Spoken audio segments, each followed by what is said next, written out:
Maybe some got their double. Does anyone else not have a name tag? Okay.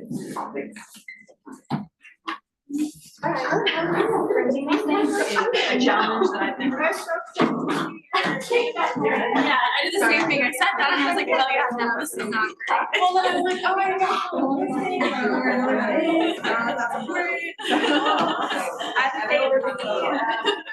I work for conservation land. Right.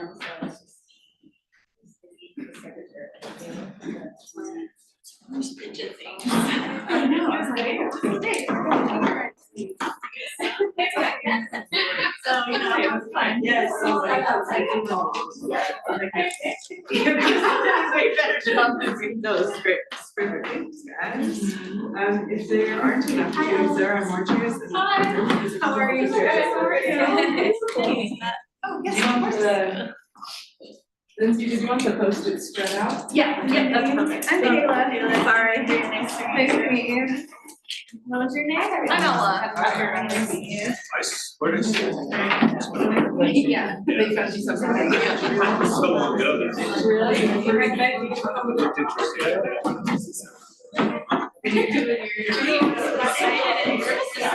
Me too. I'm like, this is so cool. I don't know what to expect. This is the first, like,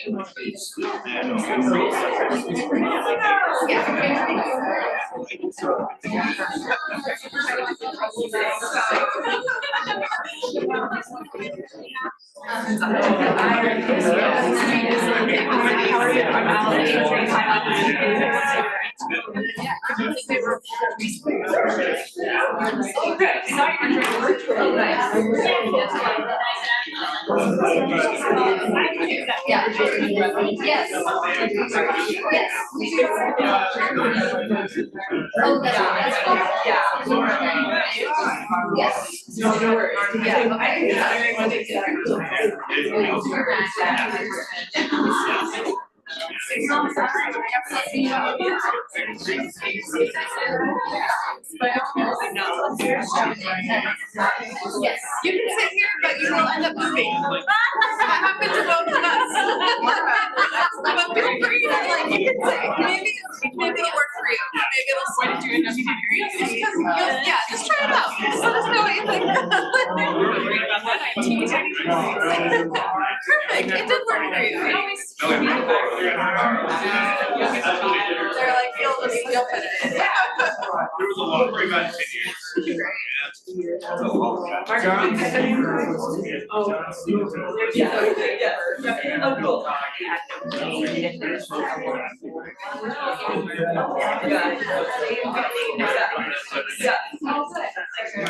Like, take your snap.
Why do you think I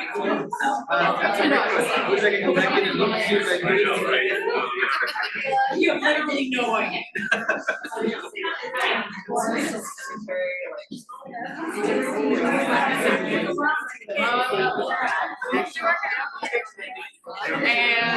I know conservation. Yeah, and then I was on the Boise Youth Climate Action Plan. Like second round, yeah. You're the leader.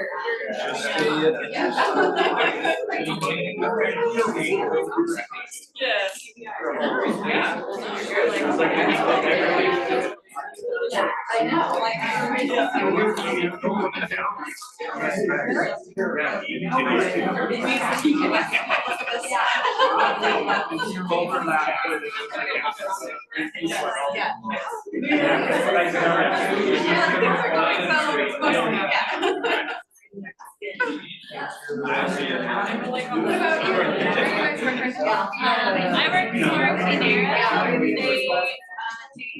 It was just a sign on letter.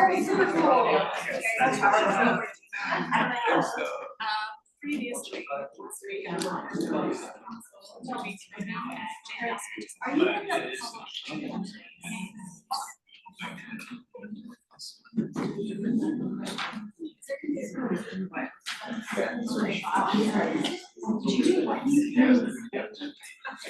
John, we're gonna wait one more minute.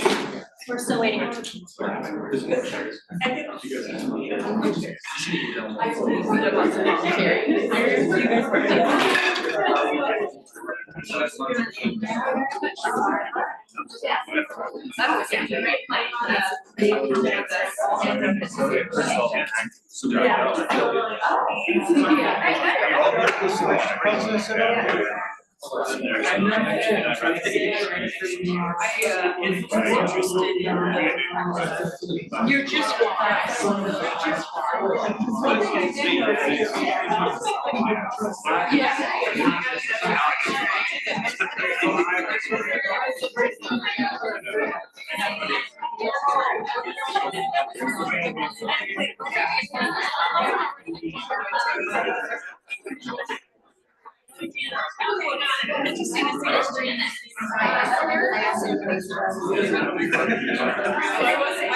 Okay, we're just gonna check out a couple of names. Ryan Peck here. Ryan Peck.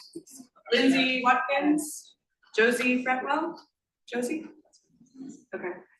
Okay, thanks. Okay, we'll go ahead and get started and those folks can trickle in. I'm so excited to meet you guys. I feel like all three of us, actually everyone in this room. Can you stand a little more in the Oh, middle yes, I so we can can. see you? Yeah, Yes. you were this disembodied voice. Thank you. So excited to meet you all in person and excited you're already taking the opportunity to get to know one another. We'll spend more time on that just here in a little bit, but some housekeeping. We have a water fountain over here, bathrooms over here. If you need anything else, you can ask myself. I'm Bree. I work in the mayor's office on transportation and climate policy. Lindsay is our other project manager. She's from our community engagement team. And Alex from our public works team. You'll get to know us really well, at least our emails. And seated around the room are members of the staff of City of Boise at different departments. They'll all introduce themselves when you do. Plan for the rest of the afternoon. We're going to start with welcome and introductions in a moment. Talk about how we got here, learn a little bit about climate action priorities that most of you are very familiar with. Even if you don't think you are, you all talked about it in your answers, so we're excited about that. Then we'll go into a breakout and engagement activity, get people moving around the room, we'll hear from the mayor, and we'll talk a little bit about our next steps. First, introductions. If you could go around and say your name and 1 to 2 sentences about why you're here. We'll start with the table and then we'll go around to our staff team. And I'll start with you, Lisa. Okay, thank you. I'm Lisa Adams. I work for the Idaho Bankers Association. Before that, I was 35 plus years in media. and very excited to be here. I have 3 younger children, and I'm here for them. I'm here for them, and want to do some good things for our city and for our planet. So I'm happy to be here. Thank you. My name is Chris Dyer, and I work for Power Engineers. We're an electrical engineering consulting firm for primarily in the electric power system world, and so that's kind of where I live. And this is just one of the things that I've been interested in participating in with the community, and it's really important. So I'm really glad to have the opportunity to kind of have some voice in it. My name is Casey O'Leary. I guess I'm in the urban agriculture side of things. I've been a longtime urban farmer here in Boise and help to organize other farmers and teach young beginning farmers at the College of Western Idaho. So I have some experience with making urban spaces more productive in terms of their food. I think that's why I'm here. Yeah, I'm Nate Benson. I'm partially retired from the National Park Service. I worked out at the National Interagency Fire Center. So my area is wildland fire, fire ecology, and really watching dramatic changes over the last 20, actually more than 20 years, and seeing that, watching that throughout my career, it's really heightened my interest in climate change and working at the community level where I feel we can make a difference. My name's Fred Reed. I'm mostly retired also. My main career was at Hewlett Packard in business and finance. And I'm here because I'm one of those people that moved here over 40 years ago because of the outdoors. And I've seen it change. I hunt a lot, I'm in the hills all the time. It's not the same as it was when I moved here. And I have grandchildren now, so that's why I'm here. Hi, everyone. My name is Ophelia. I'm an end-of-life doula.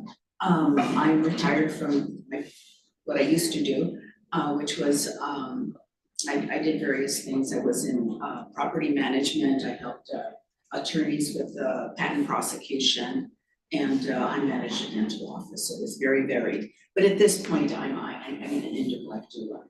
Why am I here? I'm here because even though there is so many issues to get involved with right now, I just believe that if we don't have air to breathe or water to drink, all other issues are going to be moot. And I am concerned, back in the 70s, we had the first Earth Day, which some of you might remember, most of you won't. But it was a really big deal when we started thinking about the Earth and how we were using her resources. And there was a big push at first, and then it fell away. And I'm just real concerned with the world that I believe for my children and for my grandchildren and my great-grandchildren. Yeah, I'm one of the activists. Hi, my name is Siobhan Bell, pronoun she, her. I work at Conservation Lands Foundation. We are a nonprofit that focuses on restoring and expanding the National Conservation Land System, which are lands managed by the Bureau of Land Management. So we particularly focus on those lands. And I've kind of been in the conservation field for a long, long time. I wholeheartedly believe land protection is a very strong tool that we have to fight climate change, but it's not the only tool. And as someone else said, I think getting involved in your local community is, one of the greatest acts we can take. So that's why I'm here. I have a 3-year-old son, and that's what really drives my work in this. So yeah. My name is Chelsea. I grew up here in Boise and left for university and came back and watched my hometown quadruple in less than my lifetime. And so I've always really, really believed that Boise is in this really unique position where we can take all of the growth we have, and if we're conscientious about how we do it, we can be the case study for how it's done right, and I want to be part of that. Hey everyone, my name is Gregor Basadas. I originally grew up in the Philippines, but I moved here to Boise a few years back. Right now I work as a research assistant focusing on environmental engineering. And one of the biggest reasons why I'm here is because over the several years I've been studying environmental engineering. One thing that really stood out to me was the fact that a lot of change comes from community level action, so I really wanted to participate in this. Hi guys, my name is Matt Arnold. I work for Nielsen IQ. It's a market research and data analytics company. And I think I find myself outside of work gravitating towards environmental, climate kind of focused topics, articles, organizations, etc. So saw this and the opportunity to kind of dive in at the local level. It's really exciting to be here. Hi everyone, I'm Kayla Wilcox. I work at the Idaho Conservation League. My answers have already been spoken to. That's what happens when you're like in the middle. But I think the fires this summer and the growth of Boise, I saw like the effects of climate change on our community. And I also see like this opportunity to capitalize on our city growing and how can we make it right, make it better starting out. My name is Andrea Eborn. I am a project engineer for Cleanera. We are a utility scale solar developer based out of Boise. I'm here because I'm passionate about clean energy specifically. It's why I went into engineering. My career has primarily been focused on that. I'm really excited to work with such a diverse group and help make our community better. Hi, everybody. My name is Elaine Zabriskie. I'm originally trained as a landscape architect, and I love explaining that to people as we are the negotiators between humanity and the land. And through that training, also hi, Lindsay. Through that training, you learn a lot about the joy and the good that we can create, and the fact that we often think that there's no room for humanity and environment to both win at the same time, but really there's plenty of room for that. We just need to make some really thoughtful shifts. So I really believe in the way that relationships between people and relationships between us and the land can be joyful and harmonious and good in a way that provides for the next generation. I'm Ella Juveja. I work at Idaho Conservation League. I do like advocacy work for breaching the Lower Snake River dams, the 4 Lower Snake River dams. Yeah, I'm really passionate in getting involved in my community. I was on the Youth Climate Action Council last year, so why don't you do something similar? I'm Candy. I'm a senior at Boise State, graduating with environmental studies and sustainability. And I've worked as an energy resources intern at Office of Energy and Mineral Resources, and now doing some research for the Energy Policy Institute. But I'm super passionate about just like small changes in our day-to-day life that add up to make a big difference. So that's why I'm here, and to meet some people in the field and see what you guys do. I'm Jessie Davenport. I work at Perkins-Coie in the EER practice group. And I'm here because I want to make a change. I believe it starts in the community. Hi everyone, Ryan McGoldrick. I'm the program director at Conservation Voters for Idaho. I'm also our lobbyist, just to explain away why I'm wearing a suit. It's not just for this. You don't need suits. No, I have a 3-year-old and a 7-year-old, and just want to make sure that they have like the same opportunity, the same access that I had growing up, and kind of same access to outdoors. Yeah, I'm just excited to be in a friendlier room than I am at other parts. Hi, I'm Ryan Peck. I helped start and run a local nonprofit called Boise Rock School. We see about 400 kids a week.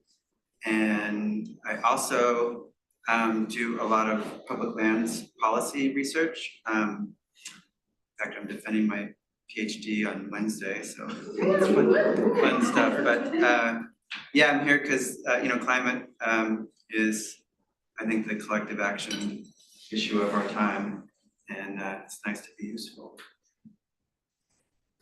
I'm Emma Stammer. I work with a nonprofit called the Treasure Valley Canopy Network, and focusing on trees. We help facilitate the City of Trees Challenge with the City of Boise, so we get a lot of fun of climate action with hands-on work. So this closely connects with my day job, but I'm also a community member, and I really look forward to just connecting with other neighbors here in Boise, but also helping innovate hands-on actions that we can take with climate change at hand. So yeah, happy to be here. I'm Richard Burley. I am retired. I was an attorney before this. I started my career as a water law, environmental law attorney, and ended up as an insurance executive with a small worker comp company in town. At any rate, I'm here because the national policy of the United States is climate change is a hoax, which I find extremely distressing. And I think the opportunity to do anything, even on most especially on a local level, will have tremendous impact and help remind people that this is in fact a serious issue. My name is Marla Kraft. I'm a nurse, been a nurse for a long time, and now I teach nursing in Boise State. Climate change is impacting people's health, and that's my main interest, and I want to just do something kind of like you. Good afternoon, I'm Mark Master. First of all, put everybody at ease. I'm not sick. I have cataract surgery tomorrow. I've been doing my best to stay healthy.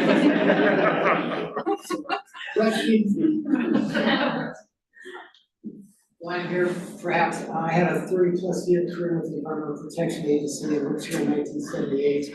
The past 5 years, myself and a couple of other volunteers have put on workshops and conversations, etc., based on the Project Drawdown template, which is practical solutions to climate change action versus global warming. So, yeah, that's it. I'm Greg Wallingford. I'm just a neutral observer, motivated to be involved and hear more about the conversation. Thank you all for being a part of this. I look forward to just being a fly on the wall.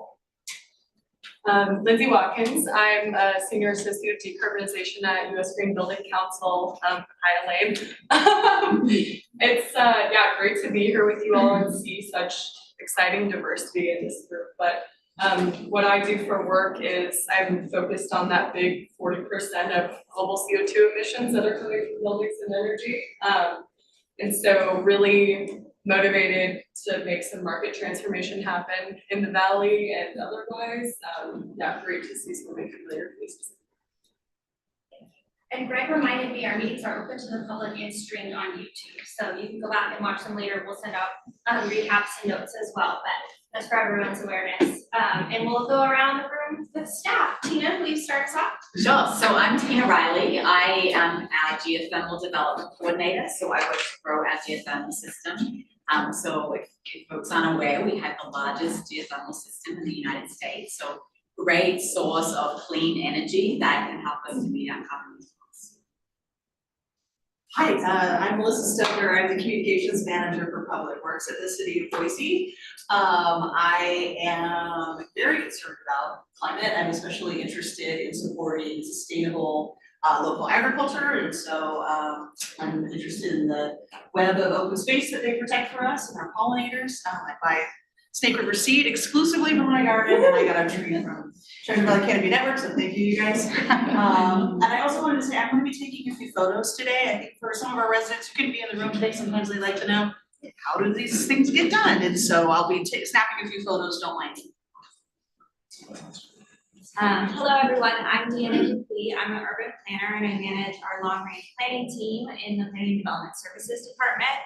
I am here for a lot of reasons, but one is I've noticed that some of my favorite cities are the cities that are planned and built to lessen their impact to the climate and also to be resilient, and those are what makes great places for all people to live.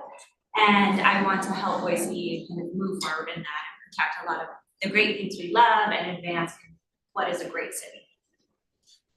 Hey everybody, I'm Crystal Rain, and I am also in Planning and Development Services. I manage our planning and zoning team.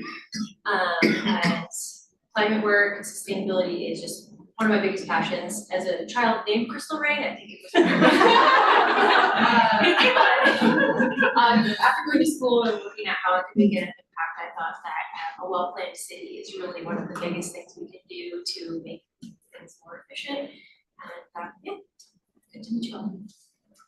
I'm Danny Root, and I'm the sustainability specialist for Boise Parks and Rec. I do a lot with all the chemical water use for Boise Parks and Recreation. I also act as the liaison for our climate action team between that and Parks and Rec. I work really closely with Emma with the Treasure Valley Canopy Network to perform the City of Trees Challenge as well, amongst other rat mag things. But yeah. Hi guys, I'm Ashley Cho. I work with the Public Works Department doing a lot of support for kind of a lot of people in here so that they can come out and do these types of events. So very happy and grateful to have the chance to come and hang out with you guys today. Good afternoon, everybody. I'm Courtney Washburn. I'm the chief of staff to the mayor of Boise who just walked in the room. It's like we timed this perfectly. I'm so excited that you all are excited, but I also want to let you know how excited our staff is to support you in this effort. The creation of a committee like this was on my to-do list when I first took this job 5 years ago. And then the pandemic and then everything else got in the way. So it just feels like a sense of accomplishment that you're all in this room today. So I appreciate it. Thank you. I stand. I'm Katie O'Neill. I work on the climate action team with Alex and Randy, and I'm responsible for the buildings and energy piece of our climate action program. So anything related to building decarbonization or renewable energy. I'm gonna stand so I can see. I'm Randy Wilkins, Climate Action Sustainability Coordinator, so I work within the Climate Action team at the City of Boise. I focus specifically on transportation and our greenhouse gas emissions inventories. So if you have any questions about transportation related carbon emissions, what we can do, or how on earth the City of Boise calculates our greenhouse gas emissions, both for our organization and the community as a whole, happy to answer any questions. But I grew up in Boise. I did all my schooling here. This is my home and I love serving it. So really happy to have you all in the room. Just want to echo what Courtney said. It's exciting that we get the chance to learn from you all so that we can do our jobs better. So thank you. All right.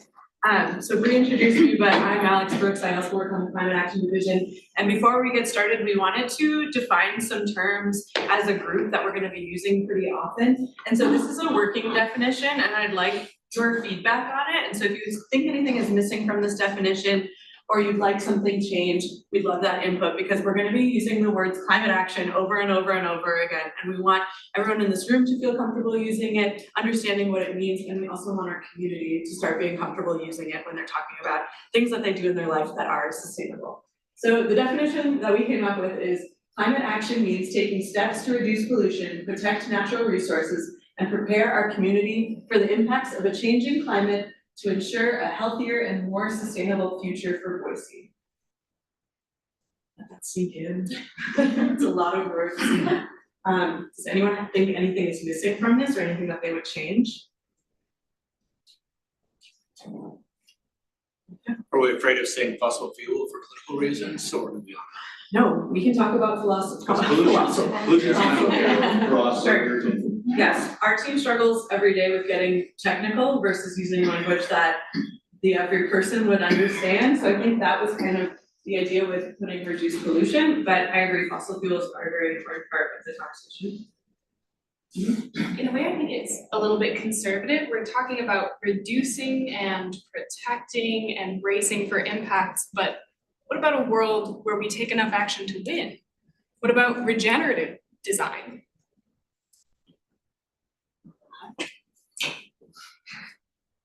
What about creating awareness as well too? Climate action means taking steps to reduce pollution. Somewhere in there, like awareness, because our job is to storytell and this. Should we add anything about making sure it's equitable to everyone in our community?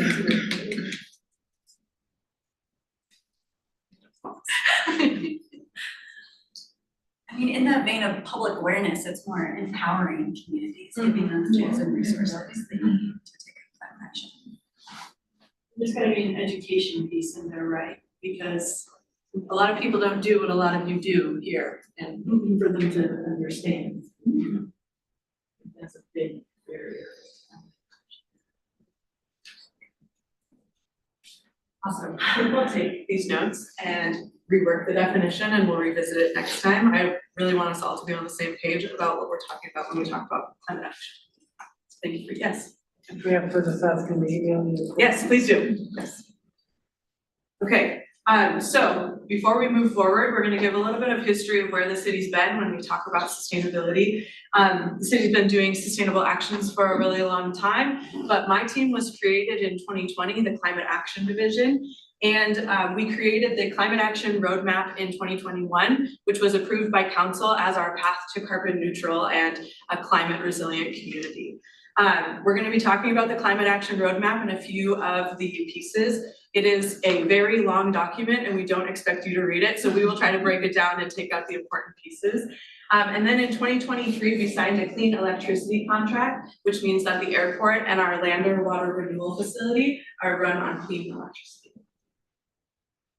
So these are two of our leading documents that our team refers to every day, Boise Energy Future and Boise Climate Action Roadmap. They're both available online if you're interested in looking in them.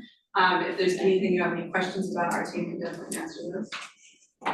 And then here are the very ambitious goals that are set in the Climate Action Roadmap.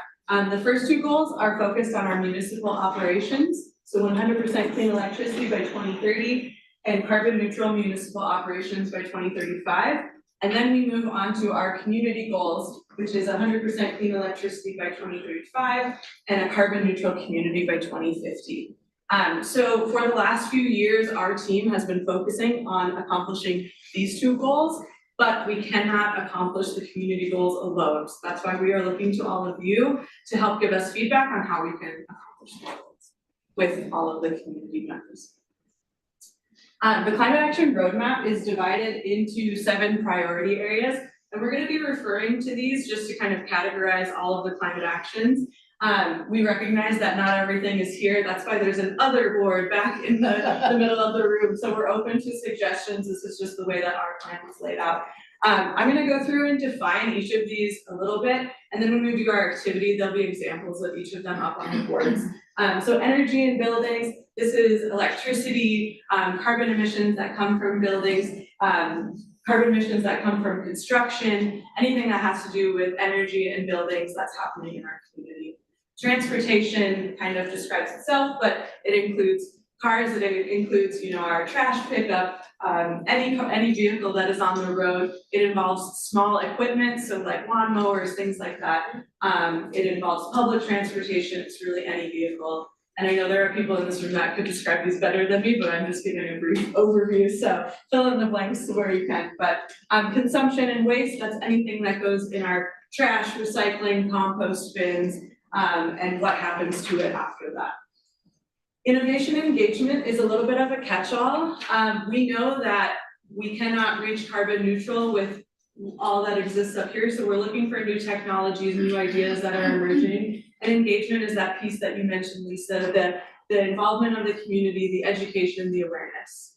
Food systems is any food that's coming into our community, growing here, from the seed from the soil, all the way to it getting to your table on a restaurant, and then what happens after that. So the full cycle of the food system. Natural environments are green spaces, foothills, anything that you're enjoying while you're recreating, our wetlands, any habitat in our community, and then water encompasses a whole lot. It's our water renewal, it's our water resources, it's I think geothermal is a little bit included in that too. Geothermal crosses between energy and water. So there are topics that cross between these priority areas as well. And you'll see in the roadmap that these priority areas are on a spectrum. So emission reduction emphasis. So energy and building and transportation are our largest sources of emissions. And then we move to resilience, which are things actions that don't necessarily result in an emission reduction or a pollution reduction, but they are still important to keep our community happy and healthy. Are there any questions about these right now? We're going to talk about them a whole lot more. So I'm glad to hear that. Okay, thanks, Alex. Hi, everyone. I didn't get a chance to introduce myself. My name is Lindsay Mosher. I'm in Office of Community Engagement. So this is the work that I get to do, and I couldn't help but smile hearing all of your guys' introductions and all different walks of life that you all come from, which is what we want to hear, especially for a project like this. So I'm going to set the groundwork. What are we doing? How is your role involved? What are the expectations? What are your roles and responsibilities? So we're really going to set that today. We have a fun activity that we're gonna do at the end of this as well. So with that, I'll make sure I get out of the way. Our project goal. This is just the groundwork of what we're doing. Work with the community, which is you and our citywide community and residents as well, to create a climate action guide that reflects what residents care about and how they choose to engage, supported by city staff. So this is really a resident-led effort. Staff is here to help, but we are really here to listen about what matters to you all and how we can help facilitate that. I'll get into just a little bit more about this climate action guide. That is a word we're using. We don't know what the final deliverable is. Typically in city government, we always kind of have a plan or a priority at the end of this, but we really don't, because we want you all to lead this effort. So keep that in mind as we go throughout this entire year process. We're gonna have to get to that part. So as the committee, what are your roles and responsibilities?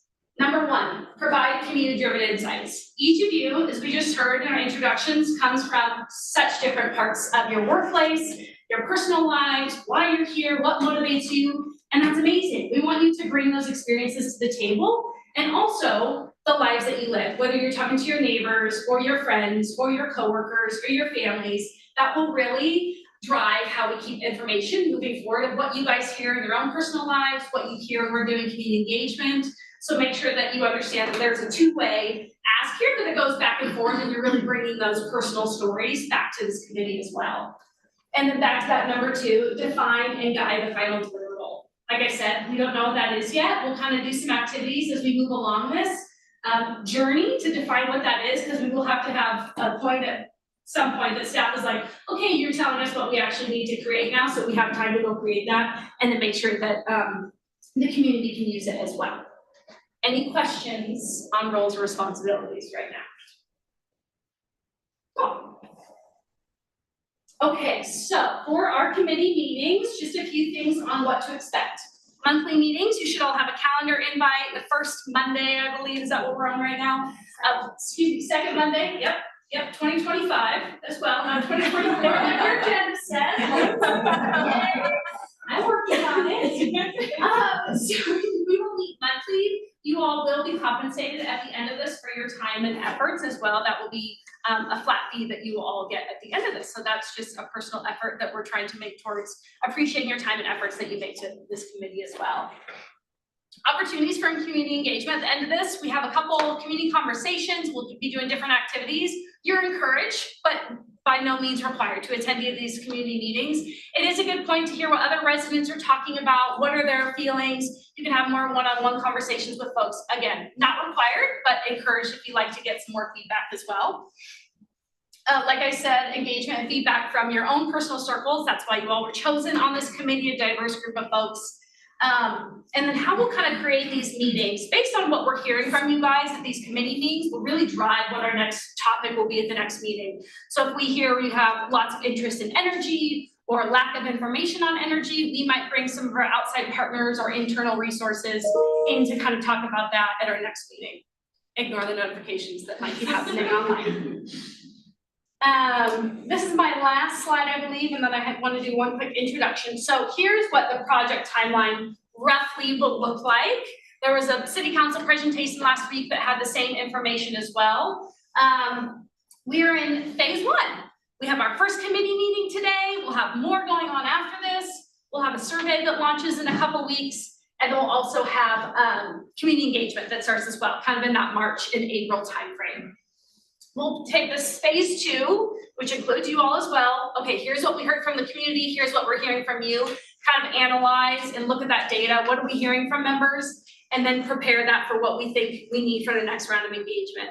One of the biggest things I've learned at the city is the opportunity to listen to residents, hear their feedback, and then respond to that in a meaningful way so that they feel heard and we can continue really on what residents are telling us that they need most.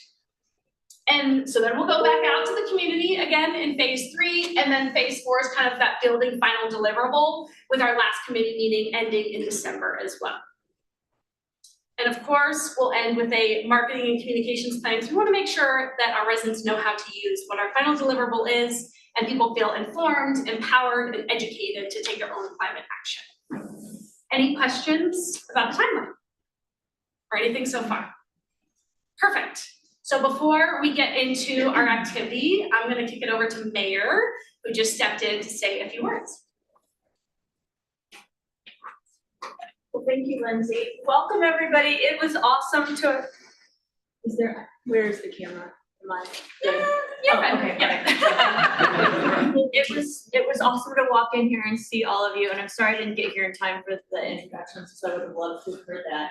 But did hear from folks that were in the room that you're excited to be here, and our team at the City of Boise was so excited to hear that. So it's really wonderful to have you here. I want to thank you for putting your name in and wanting to be a part of this effort, and all the work that you will be giving to this effort in the year ahead. There were a lot of you that wanted to do this role, and it's amazing to me how many people we had to say no to, and yet we could still have this room full of folks. So I want you to know that we took this, the decision-making on who to bring into this table, into this committee very seriously, really tough decisions, and at the same time trying to figure out how we can engage everybody else that took the time to be a part of this, because there are so many folks, and that tells me again that even more people in Boise are out there that care about this stuff. You know, Lindsay said something about how we at the city love to hear from folks in meaningful ways, take that information, and then together with the community, turn it into good work or improve the work that we're doing.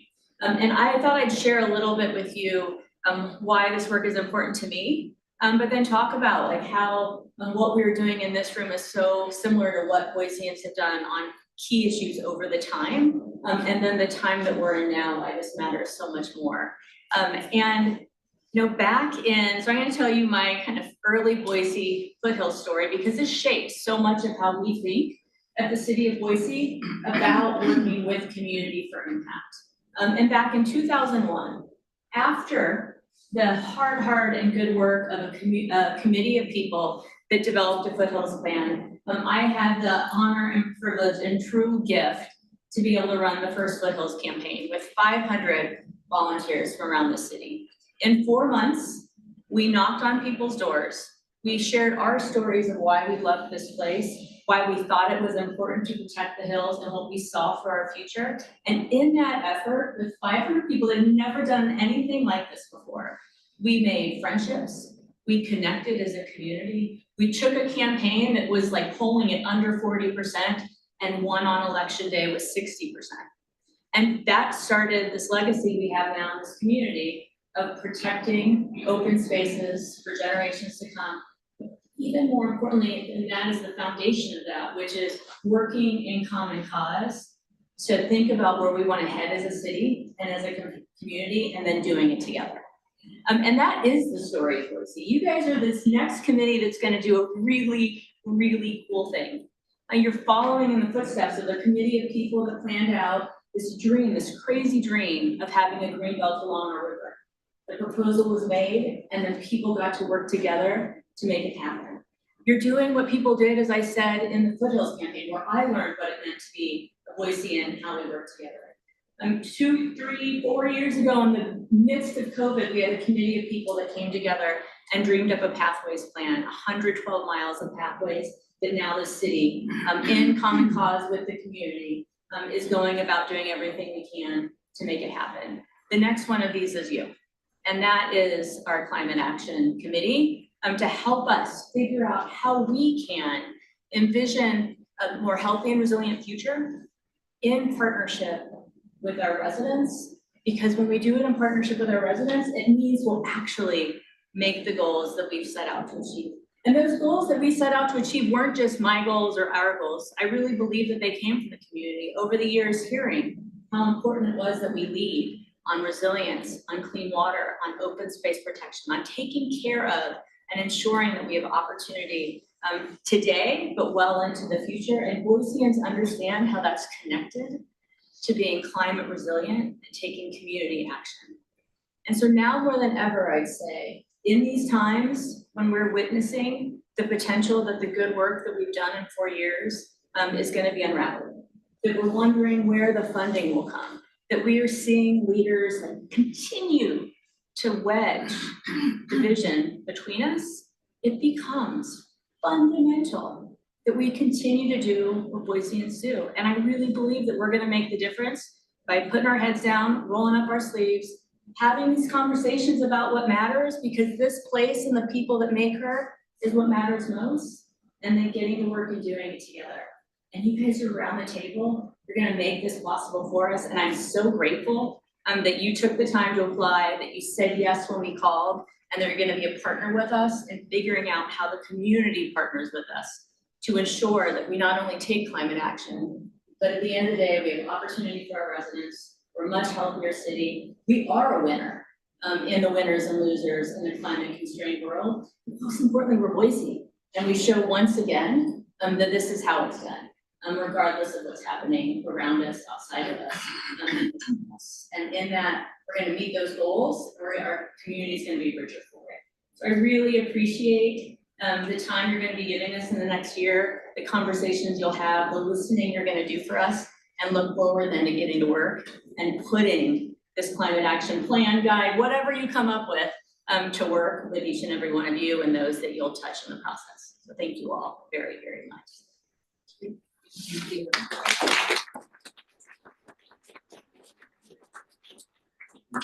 Okay, we're gonna move on to the fun part, as I like to call it.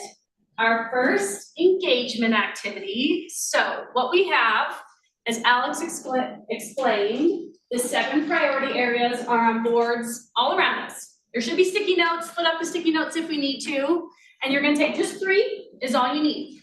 And there should be pens everywhere as well. If not, staff will help us find some.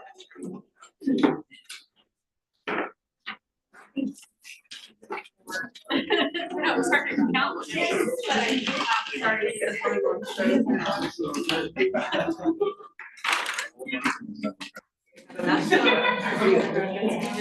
Are we just sharing this like anonymous, or these are things that we personally would like to work on? We'll get to that. Okay. Just a second. Yep. Okay, so I want to remind everybody that the point of this entire effort is, yes, we bring a lot of different professional experiences and whatnot, but this is really about individual action. So try to remember that too, as we're working through a lot of these activities. This is a community-led effort based on individual action. So try and keep that in your mind. So you have your 3 sticky notes. I see everybody's got that, and your pen. We're gonna walk around the room. You'll have lots of time, and place 3 sticky notes on priority areas that you care about or resonate with most. And on that sticky note, you're gonna write why this category matters to you. There's a couple examples on each of them. We'll have staff that comes from all different departments around if you wanna have a conversation, if you want to talk, if you're not sure, you're like, hey, I actually don't know what natural environment means, or what does that mean on an individual basis? You might not understand. We tried to put individual steps that you could take as a couple ideas for idea generation. You'll have about 10 minutes. It will be anonymous, no need to put your name on it, but I also want to ensure that we are gonna come back here and discuss kind of what we're hearing on the boards in a collaborative effort, kind of keep the conversation going based on what we hear, and then we have a part 2 to this activity. Any questions before we dive in? And I'm trying not to be too specific either. Take it your own path that you would like to, but I wanna make sure that everybody understands the directions that we have. No, you don't have to. Okay. No, we will take these notes. Staff will type these up for us, so they're fine to be anonymous if you want to. But yep.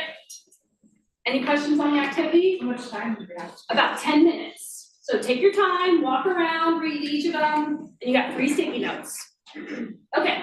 Release.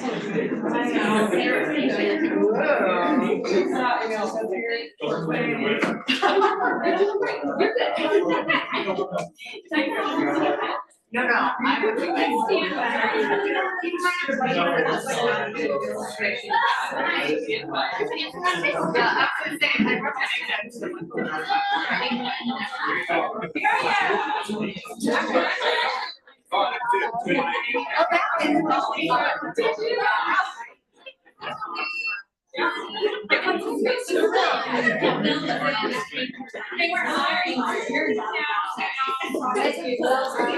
Yeah, I was able to actually be in a group of it's like really funny how it like. I saw it. Okay, thank you.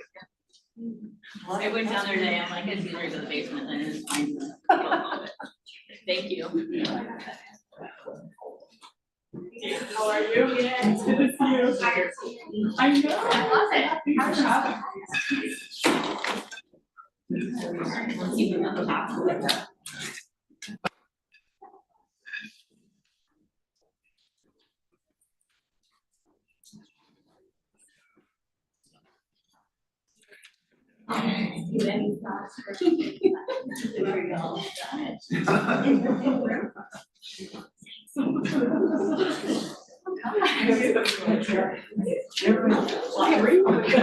I know, just three.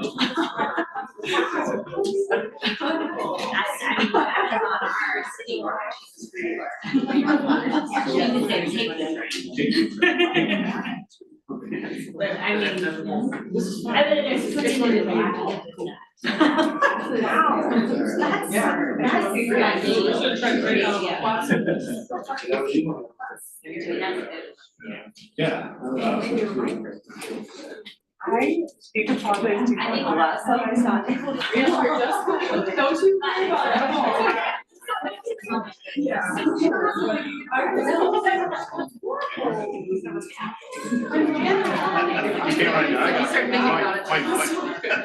No, if you were. I just like how this is so terrible.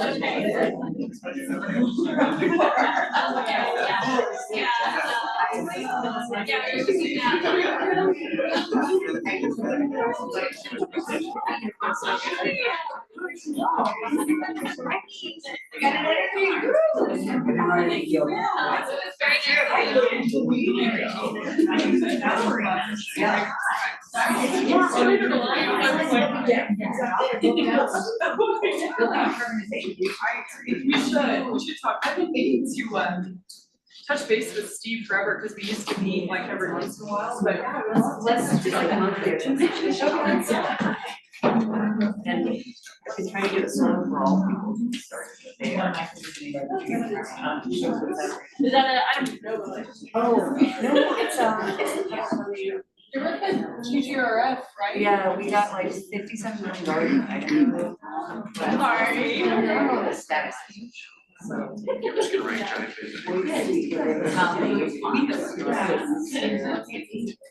Community tour. That's all right, don't worry.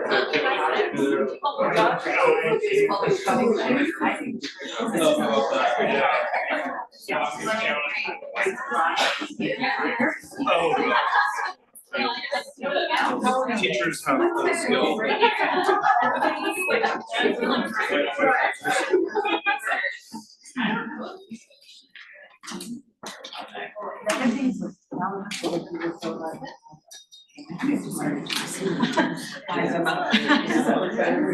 It does. Resist the urge to go around and do it to all the boards. They like give money back. Elaine, how are you? So good, I'm so glad to see your face here.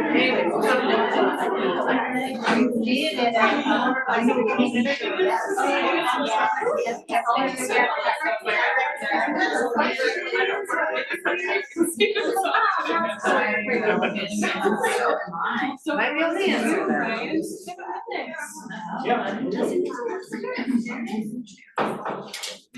Yes. They would get one.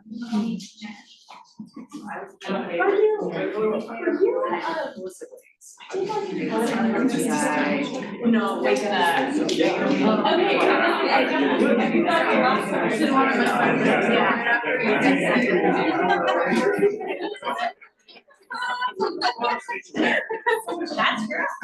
great.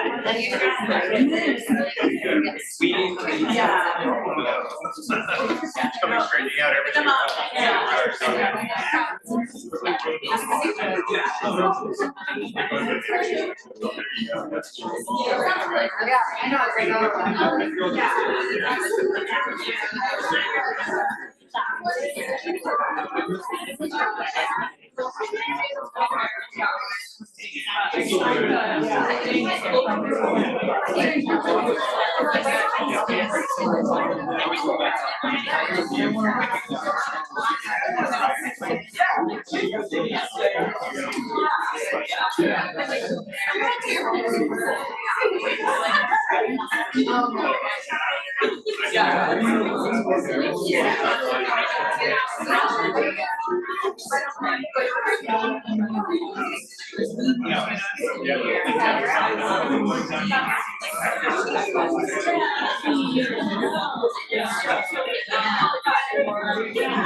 Get in there.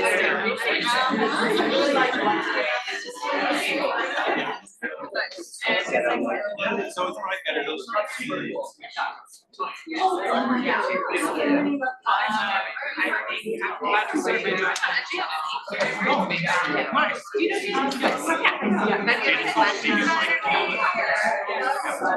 The one that has like 30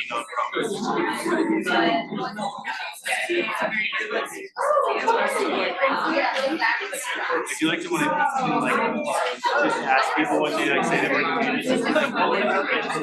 It's kind of funny to watch them be like, wow. Okay, so.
By the way, it's your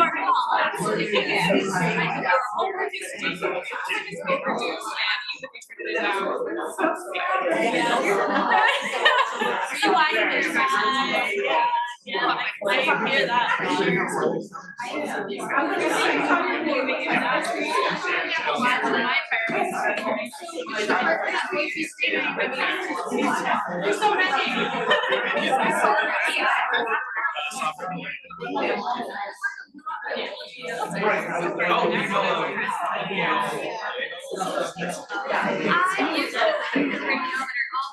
Oh my gosh, that's crazy. Yeah, like, no, it's crazy. You get to be like, you know, I really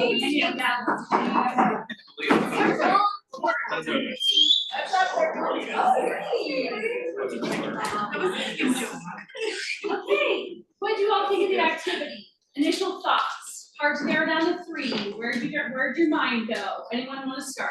As our staff are kind of organizing them probably by topic and what you guys wrote down. Anyone want? Yeah. I think one of the hardest things for Boise is gonna be to convince people it's real. To what? Sorry? Convince climate change is real. Sure. So that's why I put innovation and engagement is gonna be really important for us. Yeah. Like, as I got here, I was just talking about my in-laws and how I don't even wanna tell them I'm on this committee, and then I was so ashamed of that, like, how else are they gonna engage? I don't know. Yeah, it'll be interesting. I think as each of us find similar conversations at our dinner tables or wherever it might be, does your in-laws do they compost? Yeah, that's a good, yeah, they do. That is a step that they are taking, you know what I mean? So some of those things that we might be recognizing that folks are already doing, so I see a lot of sticky notes here too, like an education campaign, et cetera. So Can I ask a question? yeah. Do you think it's like a needing to convince them, or is it needing to change the way we talk about it, or defining by example like Lindsay just did? What do you think? Do you have a thought of like, do we just need to be convincing people, or is there another way that, and anyone can answer, I guess, just to go on it? Yeah, I don't have a good answer. I have a story. So we were talking about this earlier in the same conversation. I was like, yeah, my grandfather literally goes around to churches and gives presentations on why climate change is not real. Very problematic.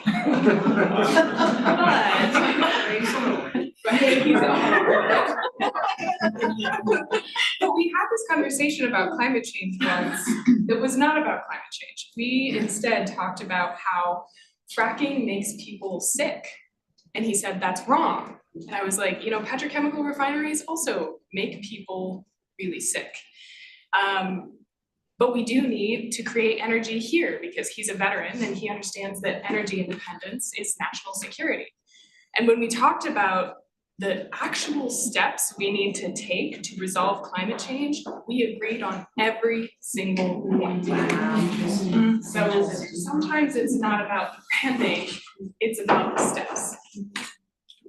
Well, it's finding what motivates people, what's important to them, and not get into the conversation on whether climate change is real or not. I don't know if anybody's noticed, but there's a lot of denial of facts out there nowadays, so it's not even worth getting into that argument. It's figuring out, you know, what will benefit these people and bringing that to bear, like, you know, low cost appliances, electricity, and that kind of stuff. Yeah, it's shared values, and we still have a lot of those that we can work with.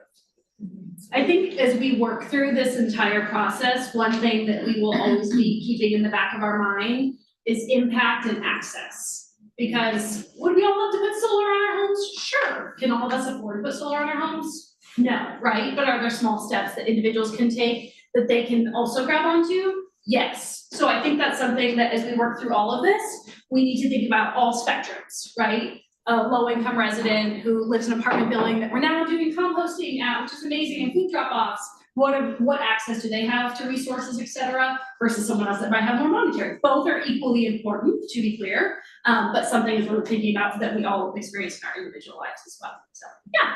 You know, I'm wondering if there's another term we could come up with other than climate change. And the reason I'm saying that is because at first it was global warming, and that got such a bad rap. And I mean, I have an acquaintance, a friend, I suppose, who not long ago on Facebook took a picture of snow that was like maybe 5 foot high that she had shoveled, and she said, I just shoveled 5 feet of global warming. You know, it just, global warming didn't work, so then it was climate change. But now climate change has, those that do not believe in it have spoken of it in such a derogatory manner that it's a red flag if you say climate change, right? So I'm just wondering, could we be clever enough to to come up with something else other than climate change? We certainly can be. Open to the floor. I think that is something that we talk about. The city is very clear in like our language that we use, but that doesn't mean that residents are seeking something else. I think there is something to be said about the values-based that Boiseans really grab onto. The mayor uses those words frequently. Access to open space, clean water, clean air, like that is Boise, right? Like that is something everybody votes at when we vote for our open space levies and to do our water bond, et cetera. So like, we know factually those are things that resonate with people. So I think we put a note in that of like, yeah, let's discover if that's the words that we want to use, or is it more values-based approach? Yeah, I like that. Yeah, Katie. Yeah, I would also just add, a person doesn't have to believe in climate change to take climate action. So, I mean, a lot of people are able to walk the walk even if they can't talk the talk, and so that's something that I think we can get out more. And a lot of people in rural areas do. It's true, yeah. But would never call it climate action. Yes. Yeah, I think kind of adding on to that, like just on a super small scale level, like I work at a coffee shop, and coffee shops are like super wasteful, all of our cups, so my coworkers, I've worked there for 2 years, but they've been there for 8, and you know, they make their coffee in a plastic cup every day and just throw it away. And now we have like a mug rack with everyone's mugs and glasses, and like a lot of them have told me like they don't really understand. But then I was like, oh, we'll just try it, like it tastes better if you like have it in a cute cup. So now no one uses a plastic cup in our shop. So it's like, and then it's just like maybe they don't believe in it, but you can kind of frame it in a way that, oh, it does taste better when it's like in this really cute mug that I got. So I feel like it's just how you approach it too. It's all in the presentation, right? Yeah. Which is could be, you know, I go back to like, I'll use the term guide, whether that is the word that we're actually gonna use or what we create, but for ease of terms right now, we'll say, yes, go back to that. I keep trying to think about, I guess impact is one of them, and I guess ease of changing or behavior as well. And so I think there are certain things like transportation that I would love us to have. I lived in Chicago before here. Great public transportation network. I took the L to work every day. That's realistically not going to happen here in the short term at least. And so I try and think like when I'm placing my post notes or things like what to focus on, how do you have the greatest impact and like what does that mean? And so if I think about kind of carbon emissions as one of the pieces, so like buildings and energy is a big one. Certainly transportation can be, but how do you do that here? And I think a lot of it comes down to engagement and how do you get folks just to care? And it doesn't need to be around a term. I think it's just what are little things that you're doing or they're doing in their lives that might add up, but also what is like the large scale things that the community is doing. So there's a city piece and what can the city just do, because that's the city policy. And that probably adds up to a certain percentage of an impact, but then that's, if you could do, every building in the city could be geothermal, but that's still a pretty small fraction compared to the broader community. So like, I don't know the answers right now, but like impact is what I keep kind of honing in on. I was looking at the boards and I feel like there's evenly sticky notes at all of them, which is good as starting place. And the other one is just a little bit like cross priority. It says want to make urban environment healthy, safe and green. So built environment, but environmentally healthy. So that's kind of like buildings and energy, natural environment, so. Do you have a thought? Yeah. Sort of trying to put it in context here, really maybe a values-based approach. But the other side of it is we're dealing with a world that's heating faster than we anticipated. And then consequences in terms of the weather, extremes, uncertainty, whether it's wildfire, whether it's smoke, wind events, extreme cold even. And part of that gets at this question of resiliency. And you don't even have to, it's like changing climate, however you want to say it. But that also, once you start taking that in consideration, that means whether you build your buildings where they're better insulation, means less electricity because you're gonna have to heat it more, or cool it more, or whatever that is. Or it's not just xeriscaping, it's actually finding species that can tolerate a certain type of change in climate that some native plants, insects, bird communities can't. And it's looking, before it was looking 50 years down the line. Now our window of opportunity is looking 20 years down the line in terms of having green spaces that can accommodate some of those changes. So that may be another way to start moving in that, because it's both ecological in terms of your urban environment and then also in terms of your natural spaces. Yeah. Your health. So what Yes, your health. Yeah. You can just see that with the way the smoke just settles in during wildfire season, and it doesn't matter if it happens here or in California or up in Canada. Yeah, so what I'm hearing is some of the values-based approach, but that's specific to Boise. Like, we had the hottest run of 100-day temperatures this summer, right? We had fires that were burning right along the mesa and right next to Micro. Like some of those. Or you can say we have fires outside of us, but that smoke's impacting our health and it's gonna be here for 6 weeks. So how within our built environment and also for populations that were susceptible or don't have necessarily the finances to deal with this, how do you provide support so people can inhabit things? I mean, one example is in Phoenix, Arizona. Now you have drug addicts that end up ODing on something or just do their drugs and hang out, fall on the pavement and get third-degree burns. I mean, you're having extremes that weren't imaginable, and they're happening quicker than we expected, or even the models that projected. Okay. I think when I was trying to decide where to put mine, I think what it was coming down to for me was, where do I feel like where I was putting them, I was noticing I wanted to put them on the ones where it would give the most people the most access to being around the more than human world, or the other than human world, just in close proximity to, you know, and because I guess just in my line of work, I've noticed that we defend what we love, and we are motivated by, like, if we feel connected to a place, to a landscape, we will do more to protect it, you know? And so I was noticing that was what was guiding my choices, was like, where will the most people have the most access to whatever, whether it's farms or open space or, you know, whatever. Planning for, you know, you could walk to your neighbors or whatever, yeah. Okay, so that's why I put one of my stickers on natural environment, because I think that that's the easiest area of all 7 to engage the most people.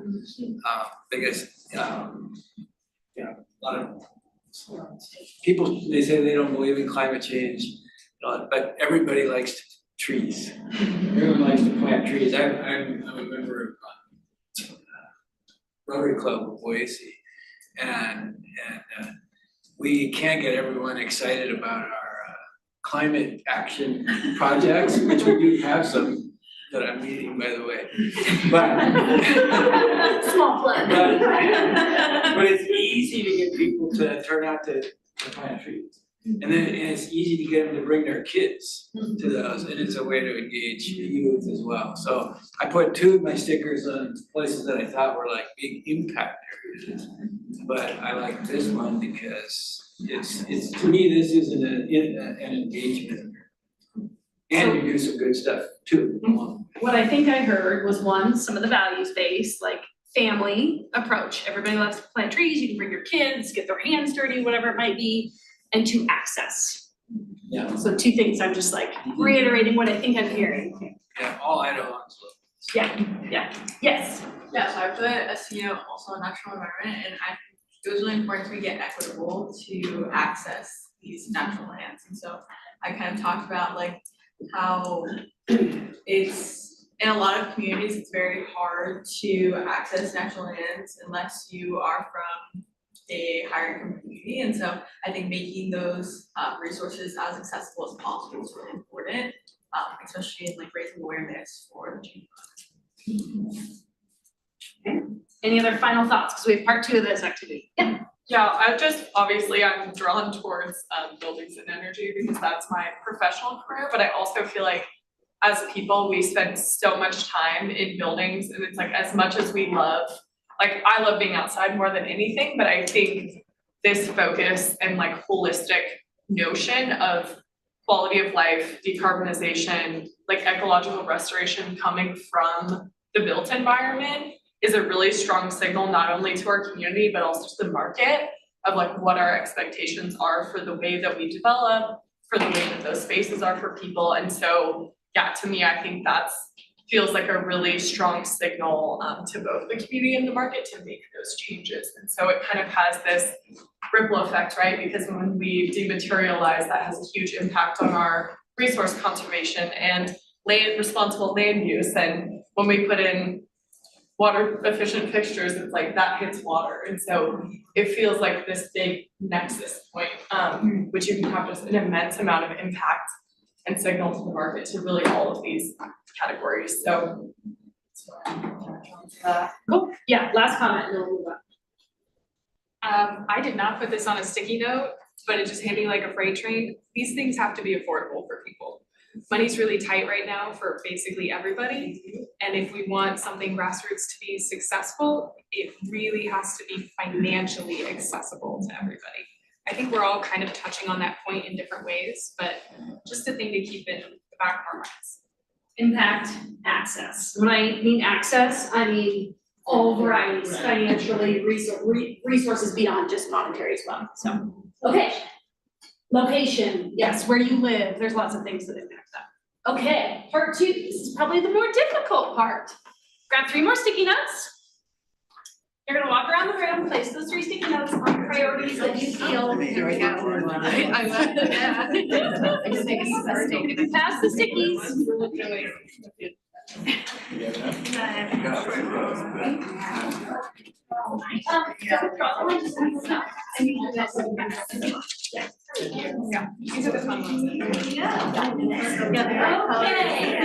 part 2, and staff's been moved these to the top of the board, so we don't just put them at the bottom of the board so we can make sure we know which ones.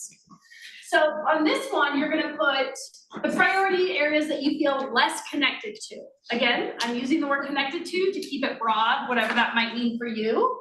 And then on there, on the sticky note, I want you to write why. Are there barriers? Do you have lack of information? Resources, lack of interest, could be whatever floats your boat that you want to include on there. Questions? This is probably the one you want to be anonymous. Trees. Don't use it. Don't put it up right in This is really important, I think, as a group that is very dedicated, that I feel, but we also need to know where we can improve, right? So, any questions before we let you go again? You'll have 10 minutes. How about 8 minutes, so we have room for discussion? Okay, you got until the 20 mark. You have to pick 3. That's why I said this is probably more difficult.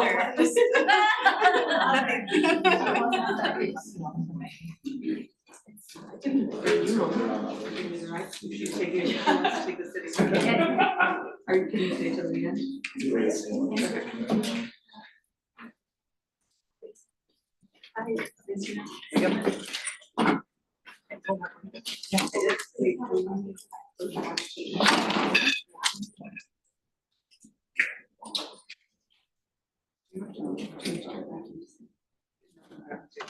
I told her what. You need to grow more parking lots. I got one down Wednesday, on Wednesday, I'm not giving up license, that's fine. It was a weird email, it was like, we don't need elevators, I'm like, I'm gonna come in. Yeah, I'm like, get it, what do you say? I don't want to be in this building.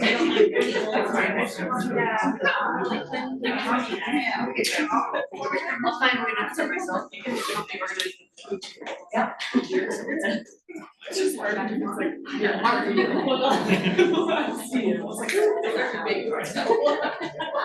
Thank you, everyone.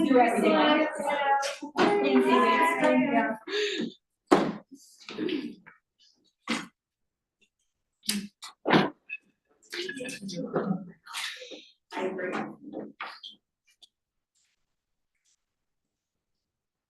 That is part of the fun. But we'll summarize it.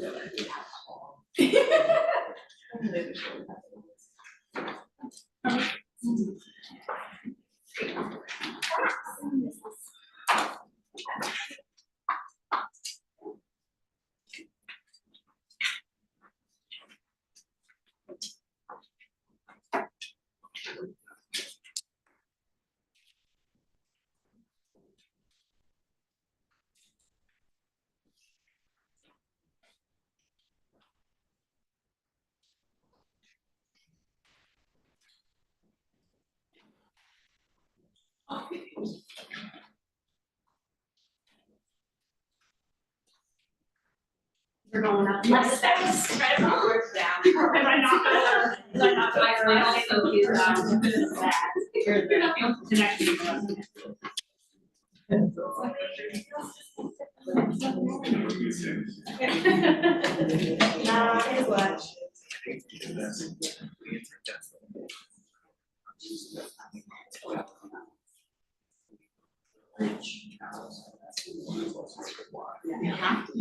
You have to do three, I told you this would be more difficult. You just write other and stick it on the other.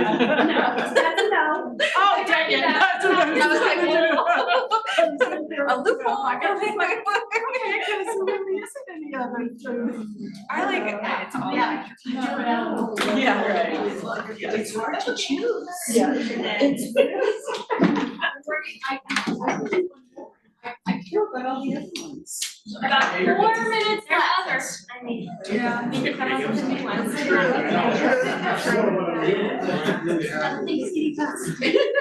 By the way, I know. It could be one specific one.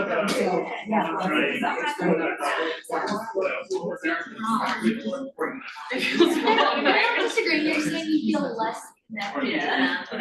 And there's some like that are facts. The things that are hard to like. I just, that's the ones I don't think about, like, I'm ignorant, I just don't know. Can't wait. I'm really happy to hear that because I got 0 applications and I was like, oh no. I started mine today, I was talking to them, really? I love that. Yeah, that was almost all mine, we're like.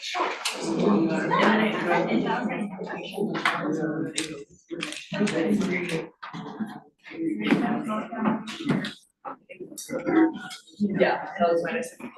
It's like, you can't change that, you know, like, my sister was out, no, everywhere, my mom, she lived out of you know, or living all that, worked in surface water, like, never felt,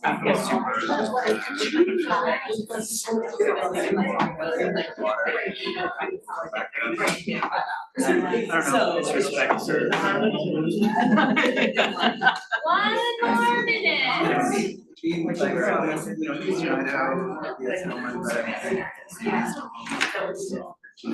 Yeah, really right, you're right.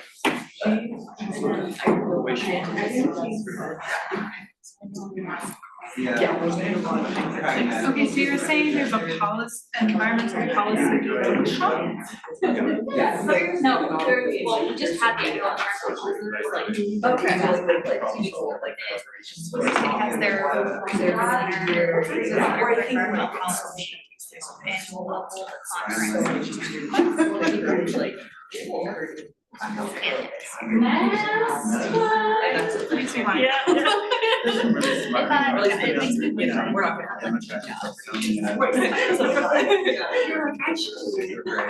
You could do like a park film, just have like.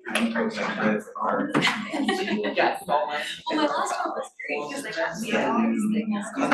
Okay, we got about 10 minutes left, so move it, focus, that's my job. On task, I'm not a teacher, but I can do 5 more. Whistle again? Okay, that one I can feel a little bit more difficult from folks, which is the whole point, and I wanna make sure I hear from people maybe we haven't heard from yet. So I'm looking at some people that we maybe haven't. Part 2 of the activity, thoughts, where did your sticky notes go? Go ahead, lead us off, Ryan. When we were talking about like values earlier, I think for me, like everything on here is like the how of how we get there, but the only one that's also like a why is like the natural environment. And that's the one that feels like it's an actual like value that people have is access to natural environment, which is different than, obviously people have values around other things, but I don't think like transportation's like a value that we all love and have, but like access to the outdoors is. That's a Boise value. Yeah. There's a lot of head shaking, yes. The other Okay. Ryan. Who's the other Ryan now? Right, yeah, just gonna say. That's why we sat together. I mean, we keep saying values, I just wanna, I think values are really difficult to pin down, actually, and usually they're translated more as like attitudes or beliefs. And it's really hard to convert values into behaviors, nudge through, whether it's through policy or whatever, like people often behave in ways that are completely contradictory to their values, and that happens as the day is long. And so just to tee off something from the earlier conversation where we were talking about almost like presenting this dichotomy of climate deniers and people, I think it's more like this really noisy middle of people that are like, yo, something's up, I would love something accessible and easy that I could do, because it is a collective action problem. And I think that comes down to a lot of, really with this innovation and engagement, like really kind of slick, easy to implement like nudges that are like, oh, here you go, like little nudge, little nudge, little nudge. Okay, so I talked there. Yeah, that's great. I think to your point, like, I think as the city is, we were leading up to this project, our goal was like, yes, how do we create little nudges? And I think the example I use is like, I hate to admit, but I've shopped on Amazon, and if you buy something, it says, have you considered this? Like, how do we get folks' brains to think similarly, right? Like, if you're already using recycling or compost, how do you use your energy bag? Or, that's a very small example great. that's the city. Oh, sorry, but I mean, though, like, there's so many of them around, and some of them are corporate policy, some of them are federal, state, local, but like, even like, you go to a hotel and they're like, hey, use your towels twice, like, that's a nudge, that's like a really simple hortatory policy tool. And most people do it, like the research shows that most people are like, oh yeah, okay, it's easy to do, I can do that. This is an open-ended question here, because I heard values-based, but also difficult, which I agree with, of like, okay, what does that actually mean? People contradict their values. If we were to identify the values, throw out a couple, what do you think? That resonates with voices. Autonomy. Autonomy, okay. Health. Family. Clean air, clean water. Clean air and clean water, okay. Recreation. Access to recreation. Self-sufficiency, okay. That's a good starting point, that's great. I was just wanted to get the mind stream, like, what would we label those values as if that's the route that we went? Okay, back to part 2 activity. Any other thoughts or why you were struggling with this? Or thoughts you had, like transportation has a ton. And I was talking with Matt, I think, of like, yes, you can be passionate about transportation. And part 2, we also know there are barriers, right? Do we own our transportation? No. Those are facts that we can talk about here. But maybe we can dig in deeper of like, what are the barriers that people feel like they face? So Anyways, thoughts on part 2? Yeah. I think most of my sticky notes that I put them there because of like expenses, so like buildings and energy, if we're talking like what can residents do on a local level, like expenses, and then also transportation, just like our city is set up a certain way where public transportation out to Meridian is gonna be incredibly difficult, so I think those are like very long-term changes, so I was more focused on like food systems and consumption and waste, I think are things that like people can tackle easily in their day-to-day life. Cool. So right now, what people can do. Cool. Any other thoughts? This is a much more quiet response than the first one. Yeah. I put mine most on places, where I face the most barriers. So for me, like buildings and energy, I'm a working mom with a 3-year-old. When my water heater breaks, I don't have time to like research the options and figure out the rebate, fill out the rebate, know where to send it to. There's a lot of research on the front end. So many barriers that it's just like, I don't have time in my day to do that. So reducing barriers. Yes. Yeah. With maybe centralized location for information or resources is what I'm hearing. Yeah, making it as easy as possible for people. I think one thing that I noticed when I was reading other people's sticky notes were that the 2 primary reasons were like, this is hard for a specific reason, or I don't know enough about it to know where to start. And I think all of that does fall into the category of reducing barriers. Yeah. Any other thoughts? Lisa? Anybody hasn't spoken up yet? I spoke up. Shoot, it's all right.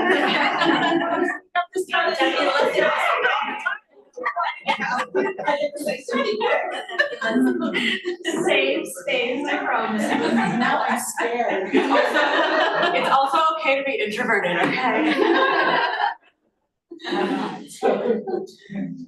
So this is open-ended question because we have our next meeting in a month. So I've heard a couple different things. So we'll take all these notes and kind of compile them in our project team, which is the team that's been here of like, okay, what did we hear and what's maybe more information that you guys are seeking? Is it us bringing external? Is it more information? So we'll take that. But if you were to ask what you would want to hear at our next committee meeting, what would it be? At the priority areas. Yeah, using the priority areas is like kind of our guiding tool. I mean, I think there's like I put buildings and energy, also transportation, because there is a really kind of wicked relationship with the state where you see a lot of preemption in terms of policy. So you might have even like the EV charger thing that just happened.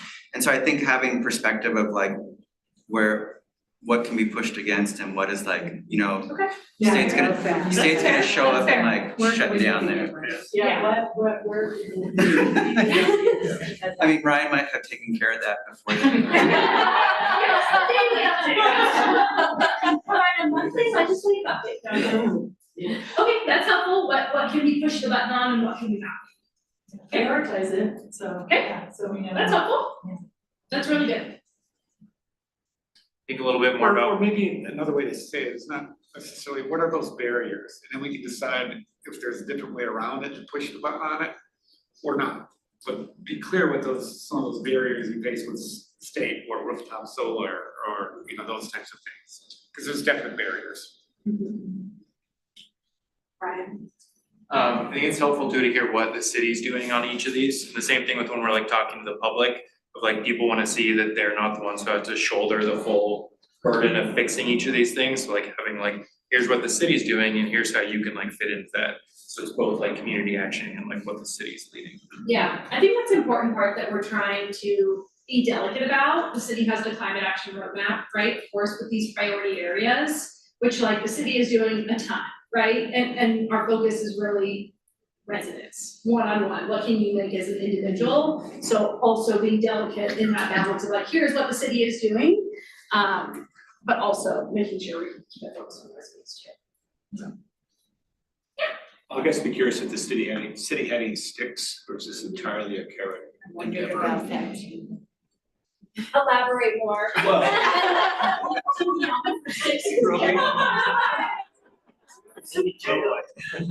because the city had any regulatory authority to actually force people to do something? I'm not saying but or where or when. Yeah. Or is it this entire approach really based on, please do the right thing? Yeah. I would say, one, we are focusing on what can we provide residents to make them feel more informed, educated, empowered. And then I would say, this group can take a lot of different directions, and I've seen this in previous committees, of what can come after. If there is policy or things that we hear from you guys over and over of like, no, the city should really take priority on this, that's what we heard from the committee. That is an added bonus to this committee. I would not say that as our main goal. Our main goal is what I showed up here. So keeping that in mind as well. Does that make sense? Okay. Hopefully that answered the sticker that came. Yeah, Kayla. I would be interested to learn more about the demographics of Boise specifically. Sure. Because I tend to think like, oh, everyone's like me and they're a renter in an apartment, and so we have to think about, but like how many people really are renters? How many people work in Boise but live in Caldwell and they have to commute every day? Like how many people are composting or have garden, like just, yeah, some basic information. We have demographics from census that we get, so we'll definitely be able to present kind of where we're at, maybe a level setting of where the community is at. And then what we also know, like I know we have numbers on compost and recycling, so what the city knows for sure, we can present some of that, yeah. It also could help pressure test the values conversation, so if everyone is nodding along saying like, you know, foothills, national environment, maybe in this room that's the case, but maybe there's a portion that don't value the same things and therefore they need to be reached differently. I don't know, maybe people don't, you know, value the foothills, but I'm sure they exist. I actually have data on it right here. There's a lot of dissertation. Right. I can't wait for your presentation. Oh, no. Barrier. Yeah. What's the thread like with the other communities around us? So we have people, like to your point, that are commuting in from Caldwell, but spending the majority of their day here, or their families come, or whenever they're using the foothills. What are the threads across the valley that maybe we can Or local impact government. as well too? What are the really priorities? What is the NAMPA, like, do they have similar priorities to Boise? Because it's, you know, we live in a valley and Yeah. no physical barrier. Yeah, I will say folks that either live, work, or play in Boise are valued. And we value their input here because how they use our resources, how they use our transportation, how they use our systems affects this work that we're doing, right? And you may live in Caldwell, but you really may be passionate about climate and you're like, they're giving me tools to take, even though I live in Caldwell, added bonus, right? Like this is a community that we're working together with, even though like we are the city of Boise, so we are focused on the work that, you know, we can do, but also we also know that the bounds of this community are beyond just physical barriers in the city. And I would say too that Boise is a leader when it comes to these conversations. We meet with other local governments and they look to us to collaborate and learn from our lessons because maybe they're not quite as far as we are because of population or resources and things like that. So, you know, one of our roles is to be a leader in the valley. I think I interrupted. Okay, last comment, because I'm gonna keep us on time and I have one more slide. Yeah. Whoa, okay. Words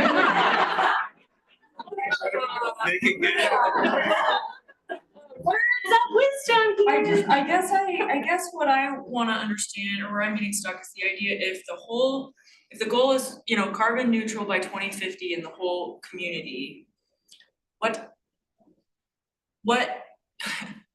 like, there's any number of things that people can do, right? But if we're talking, like, what is actually impactful if that's the actual end goal? And so like how if, like, I do feel like I need some more data on the most impactful things. Yeah, just that, like, so to understand, you know, what, and I have looked at the roadmap a little bit and I need to look at it more, but just to have, you know, some idea of like, okay, just by people just normal things that would happen, and you know, EVs becoming more accessible or whatever it is, that would, you know, we're probably gonna get like halfway there. Sure. But we need to eke out the rest, or I don't know, something like that, like. Yeah. This is something that we have talked about beforehand, and not wanting to discourage people from taking really low impact actions. Because if that's all they feel comfortable taking, or all that's accessible to them, you know, we don't want anyone to think like their contribution doesn't matter, right? Because it adds up. So just kind of thinking about that and we'll provide, you know, what those high impact actions are, but what should we be able to measure it in a way that is still meaningful and show people every contribution matters, right? Because it adds up. So maybe, I don't know if this is true, but like using the reusable water saves this much, whatever. If you can get 10 people to do that, then it adds up. You can be an influencer in your own circle, then even if it's a small impact action, you can have a bigger ripple effect. But your point is very well taken and well received, because there is a sense of urgency to this problem. And so we do want to try to be as impactful as we can, but they're kind of like Bree is saying, trying to make sure that we also do that in a way, a communicated way, and bring everyone along at the same time, even if we can't do the highest impact options, or build some energy, then. Yeah, I guess like, can we actually achieve net neutrality by 2050 by doing, like, is it possible, right? I mean, yeah, sure, we can bring reusable water bottles, we can ride our bikes and stuff like that. Is it possible? And if so, you know, like, I guess that's the part that I'm missing, that, you know, like, I'm good on individual empowerment, I love that. And I guess I just need to understand like a little bit more about what is that, like, what other communities are doing to actually get to that point, so that I understand that that's what it's like. Like, you need to propose solutions that can actually get us to our goal. Yeah, and then like, it's all important. But if we're talking net neutrality, what does that actually look like? If that's the end goal. Composition of that. Yes. Okay, those are good parting thoughts that you had. Okay, this was great. An hour and a half went by very quickly, and I love this group. I love that everybody was super engaged and involved. This isn't the end. My next slide, which is our last slide. And these will be emailed out to you along with the PowerPoint, so don't feel free, like you have to take these notes. We will be sending out a community-wide survey that we encourage you all to take, as well as distribute through your friends or resources. We'll do a big campaign on that. These are some community conversations that are throughout the city, different times, locations that work for you all. And again, encouraged but not required. That we really invite the community to bring in and have a similar conversation to understand where they're at right now and dive a little bit deeper. Our next community meeting will be here on March 10th, 2025. Those should be all on your calendar. And this social that's on Wednesday, so I hope to see you there. If you can make it, you should have received an invite. We had 194 applications that came in for this committee, and we got down to 24, which is amazing, but also there's a really encouraging and talented and passionate group of people that did not get chosen, and we want to make sure that we kind of continue to keep those folks engaged, right? And so this is kind of our first step on Wednesday at Hillcrest Library at 5 to 7:30. Actually, I think it's 5:30. 5:30 to 8. Oops, I'm human. Anyways, so that is our first meeting. Thank you all for coming. Thank you. And we'll see you in a month. If you ever feel the need to reach out or you have thoughts afterwards, feel free to email. Bree, myself, and Alex are kind of the ones communicating with you all for the most part, so feel free to follow up if you have thoughts. Oh, I'd love to hear this at the next committee meeting. I think we have some key takeaways that we will bring to the next meeting and send an agenda ahead of time. I'll send a recap of the slides and reminders out shortly. Cool. Thank you all. Thank you.